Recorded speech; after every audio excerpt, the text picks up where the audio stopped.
My brother's wedding was more important than me, until I fought back.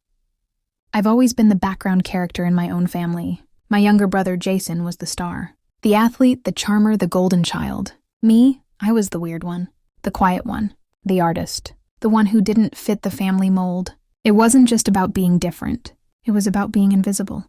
Birthdays forgotten, achievements brushed aside, emotional needs dismissed. But nothing, not even my lowest point, prepared me for what happened last year. Jason got engaged to a girl named Amber. Pretty, perfect, exactly the kind of woman my parents adored. The entire family exploded with joy. Group chats, planning parties, Mom made Pinterest boards. Dad offered to pay for the entire thing. And me? I found out about the engagement from Instagram. No call, no text, no invite to the announcement dinner.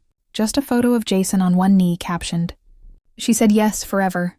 I stared at it for a long time. Not because I was jealous, but because the caption was wrong. He never said forever to me. Not once, 3 months before the wedding. My parents invited me to a planning meeting at their house. I was hopeful. Maybe they were finally including me. I showed up early, wearing a nice shirt, even brought dessert. The living room was filled with laughter. Amber's family was there. Jason was beaming. Seating charts, vendor books, flower samples. It was all on the table. I waited for my turn to be part of something. Then I saw the seating chart. Every family member had a reserved spot at the reception. Except me.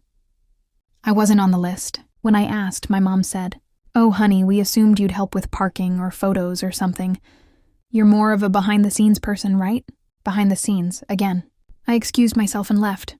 Days turned into weeks. I didn't get a single call. The rehearsal dinner came and went. Then the final straw. I got an email from the wedding planner, not even from Jason or my parents, asking if I could host the out-of-town guests at my apartment since I wasn't involved in the ceremony. That was it. I sat in silence on my couch, email open, hands shaking. I looked around my apartment, the one I worked overtime to afford, while they celebrated my brother like royalty. They never saw me. They only needed me, and that was going to change. I didn't respond to the email. Instead, I did something bold. The day before the wedding, I sent one message to the entire family group chat, one I'd been silently watching for months. I will not be attending the wedding, and I will no longer be the person you forget until you need something. I hope the photos are perfect. Goodbye. Then I turned off my phone. The fallout was immediate. I got dozens of missed calls, some from Jason, some from my mom. Even Amber messaged me, saying she didn't realize how I'd been treated. But I didn't respond. I went to the beach that day. I walked barefoot in the sand. I read my favorite book. I treated myself to dinner. For the first time in my life, I wasn't someone's backup plan. A week later, Jason showed up at my door. He looked different, less polished, more human. "Why didn't you tell me how you felt?" he asked. I laughed. Not because it was funny, but because the question itself was a joke. "Jason, I did. For years. You all just didn't listen." He looked down, then said quietly, "I want to fix it. I don't want to lose you over a wedding." And I said, "You didn't lose me over a wedding. You lost me the moment I stopped existing unless I was useful." We sat in silence. And then, he apologized, as things didn't magically go back to normal. I didn't go to the honeymoon brunch. I didn't suddenly become the favorite. But Jason made an effort. He called, he listened. He asked about my art.